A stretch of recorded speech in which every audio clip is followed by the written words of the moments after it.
If you put low quality in, you get low quality out. Define great, we'll find great, and you'll have a great employer. You get to define what great looks like for you. End of story. Horse what's horse? Peter, I don't get it.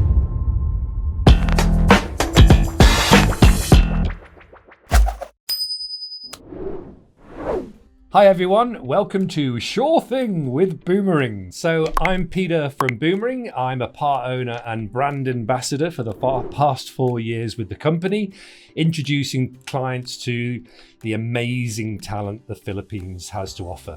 My marketing team has summoned me to this desk today so I can answer some questions and explore some myths regarding offshoring. In the bowl? Yes, sir. Okay.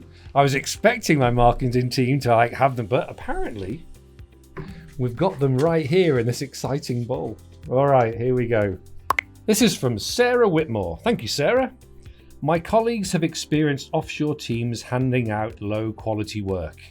Is that actually common or just horror stories? I think both your responses are actually correct. It can be common because people haven't learned how to work with their offshore team member correctly. That's where Boomering steps in. We're that bridge, okay, that helps you work better with your offshore team member. If you put low quality in, you get low quality out. If you focus on awesome onboarding like we do and focus on working with your team member up front and put high quality in, you are going to get high quality out. So yes, there are definitely horror stories out there, but not so much with Boomering. Oh, next question. That was the first question. Next question. I'd just like to say I've been given no preparation for these questions, by the way. Thank you very much. Chloe Adams. Thank you, Chloe. How often will we experience staff not showing up to work? Like, should I prepare emotionally or nah? Cry emoji. This is really important because if you're working direct with freelancers, this can happen a lot. Because you have zero control about who they're working for, how many people they're working for, hours of work or anything like that. Boomering is a Philippines registered company. So everyone who works for my clients is employed legally, morally, and ethically correctly by Boomering. And that contract will stipulate hours of work expectations, just like a contract in Australia, UK, or the USA. So absolutely, you can expect us to make sure or try as hard as we can that your team member is showing up for work. There are no guarantees, but that's why you have us on your side for logging in, logging out, 8 hours of work for you and you only. Thank you, Chloe. That was a good one. Next one. Hope I'm doing well. Tina Regent from New York. Wow, international stuff. Can you really trust someone offshore with important work, or is my anxiety just working overtime again? Tina, I've got no idea about your anxiety, but I hope it isn't. And if you work with Boomering, it absolutely won't be. Okay? A lot of clients who deal with confidential information ask us to sign an NDA with their team member, a non-disclosure agreement. Zero drama. I'm not going to use one from the US. I'm going to use one that's legally enforceable here in the Philippines. So we'll help create it with our lawyers. You can scan through it, make sure it's okay, and then your team member will sign it. And just like with any other team member in any geography around the world, they're now locked in on that by contract. I think the other side of the coin is the horror stories I hear, especially with freelancing, is you're handing over logins. Handing over access they shouldn't have. Now that's trusting someone with really important work. You should not be doing that. When you work with Boomering, you have our full IT team. That's 6 dedicated members. They'll work directly with you or your IT team if you're a larger company, and we're going to make sure we set up secure access. I don't have any servers here. They work on the cloud, dialing into you. We can set logins and passwords, and we can make sure we're just putting them in places that they need to be. Okay? So I hope that relieves some of your anxiety, Chloe. Next up, crikey, number 4 already. I don't know if this is going good or bad. Benji Gallagher from the UK, finally a Brit. Nice to see you, Benji, nice. Is offshoring really just about saving money, or are we all pretending it's strategic scaling? Wow, that's a fabulous question on so many levels. Go and check my socials, Benji. I'm not plastering everywhere, save 70%, save money, save money. Offshoring, it's baked into the cake. It's automatically, and it's not just a saving on salary, it's a saving on operational costs. We supply equipment, we set them up in our office, we set them up at home, we provide ISO 27001 certifications for cybersecurity. So you will save money. I want to focus on quality. What quality do you need to help you move your needle? And here, it absolutely is about strategic scaling. I want you to think back to when you started your company. You were all about growth because you had no clients. Yeah? So you're growth. And if you do a really good job and you're doing the grind, within a year, 2 years, you've now got clients. But clients come with operational work. So now instead of 100% growth, you're doing 70% operational work looking after your clients. And growth stops. What you need to do now is get yourself some strategic support, which I can help supply. That support will take care of the operational work. You're suddenly free up for 100% growth, and now your company is growing again. Does that make sense? I hope so, because we're really good at it. Number 5, Paul Edwards, MBA. How will I make sure my offshore employee actually has the expertise for the role? LinkedIn stalking only goes so far. Yeah, LinkedIn stalking. I always do a bit of mild LinkedIn stalking before I talk to a client, so it's okay. For me, it's simple. For my audience, you get to define what great looks like for you. End of story. I'm not going to present you people until I've had a really good conversation. Are you ready for offshoring? Are we a good fit together? And if we are, what kind of support are you looking for? And we're going to have a really wonderful conversation, and I will create a job description, a tailored job description, which I will then ridiculously transparently price and send to you. And you can adjust that job description. We can have more conversations until you tell me, this is what I need in my company to support me so I can get out of the weeds and start growing again. And once you've defined great, I'm going to give it to my recruitment team, and there are 10 of them, and they will go out and start sourcing candidates that fulfill that job description. Not people I think might be good for you or I've decided are good for you, people that I will screen and you get to look at. You get to interview. You get to choose. Define great, we'll find great, and you'll have a great employer. All right. So this is from Spreadsheet Sam 42. Okay, Sam, I'm on this, dude. Isn't communication the biggest problem when you're offshore a team? Or am I just bad at replying to emails? 100%. Communication is the problem in all businesses and workers. And it's not just an offshore problem. If you're not communicating effectively with the team members locally or offshore, trust fails, everything starts falling down. Things aren't moving forward quickly, things get held up. So let's talk about how you work with an offshore team and communicate effectively. You've got 3 means of communication. You can video call them, you can message them, and you use your software, whatever you're working works for me, I'll set it up, and email. Video calling builds relationships. We're on video right now. I hope you're enjoying this because it would look awful just written on an email. We're face to face. We're building a relationship. So make sure you have weekly video calls with your team building those relationships. Your Messenger app is for quick check-ins. Happy Friday. Go team. Hey Monday. Happy Monday. I hope you all had a great weekend. Everything, quick check-ins and touch points and just enjoyable stuff like that. Email, that's your to-do. That's the kind of official record. You had a wonderful 30-minute conversation with somebody like I do with a client, and then they get an email very shortly afterwards. Thanks for your call. We discuss this.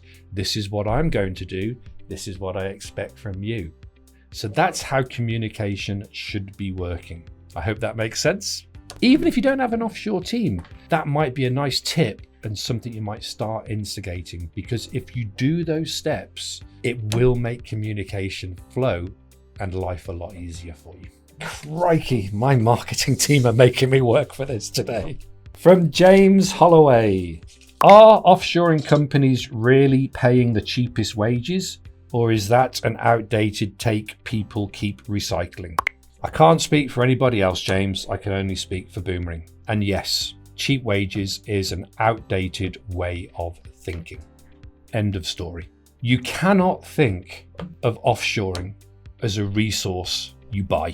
Oh, I'll pay $5 an hour for that. I'll pay $5 an hour for this. Or if it's high quality, I'll pay $10. If it's low quality, I'll pay less. That's not how life works at Boomering. We employ human beings.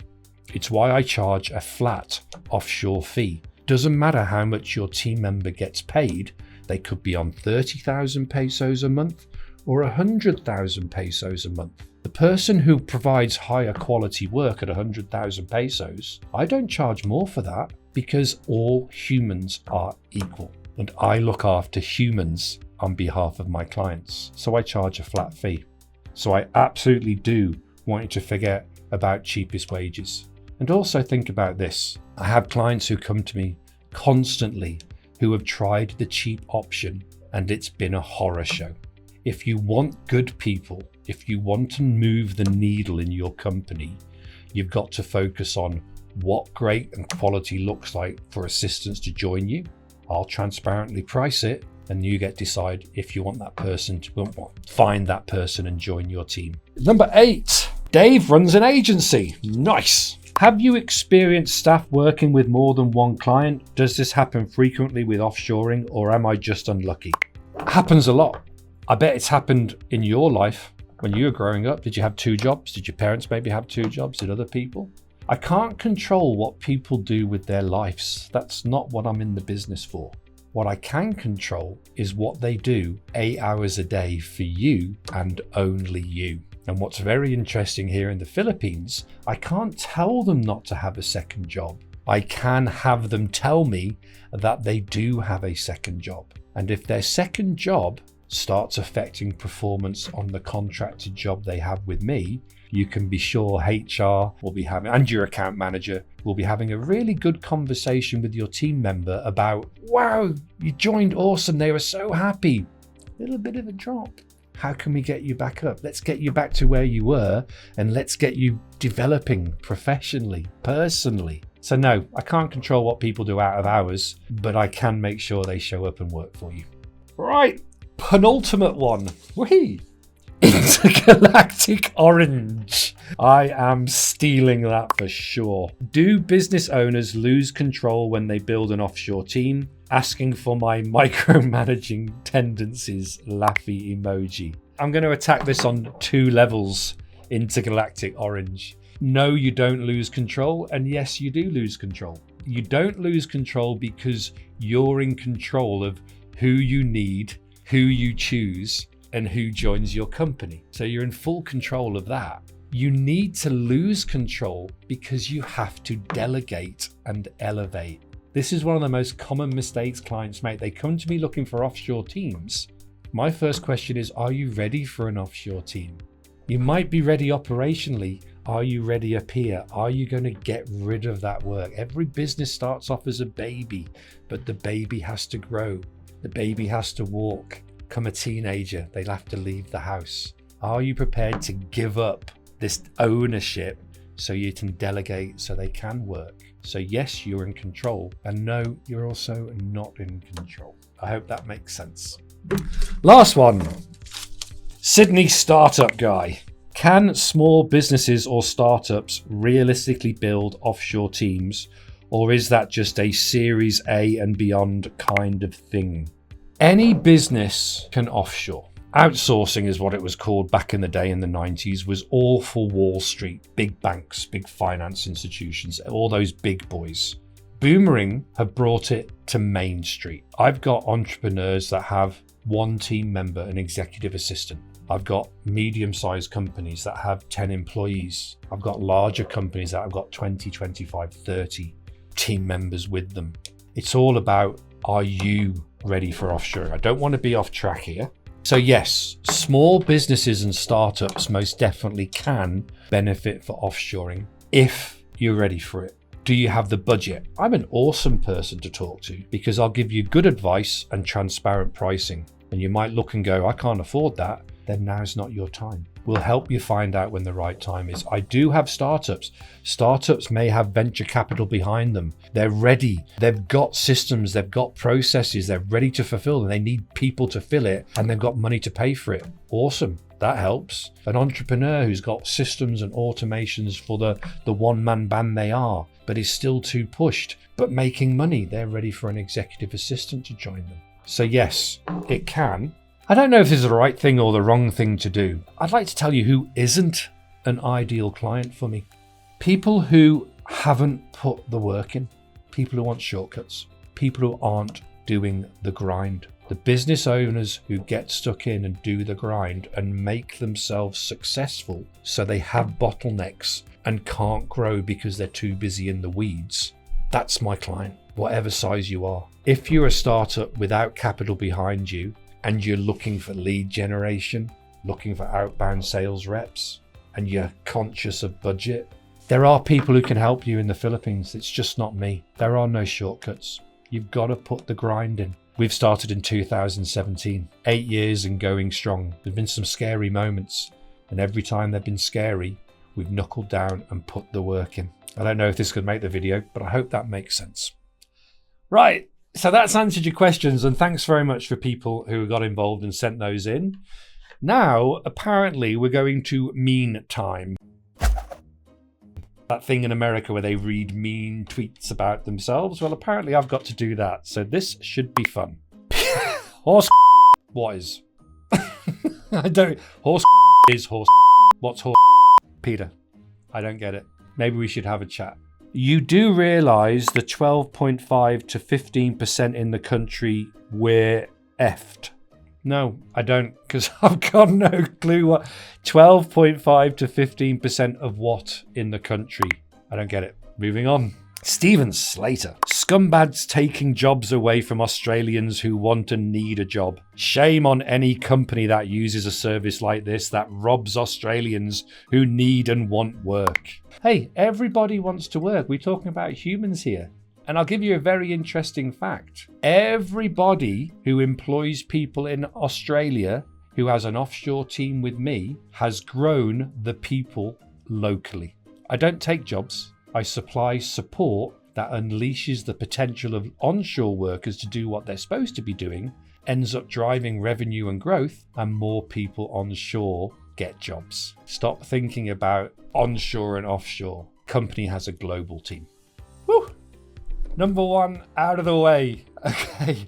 Roasts and questions are over. I've actually really enjoyed this. Well done, marketing team, for making this happen. I'm looking forward to doing more. I hope you enjoyed it too. Just wanted to let you know we've got a free resource called Offshore Best Practices. It's an interactive online 12-section course that helps you work closely with your offshore team. Great for people who have them, great for people who are thinking about them. So if you'd like access to the OBP, click the description below and we'll make that happen for you. Please look out for more videos, and I promise they won't all be me. We will be dragging other people into the frame.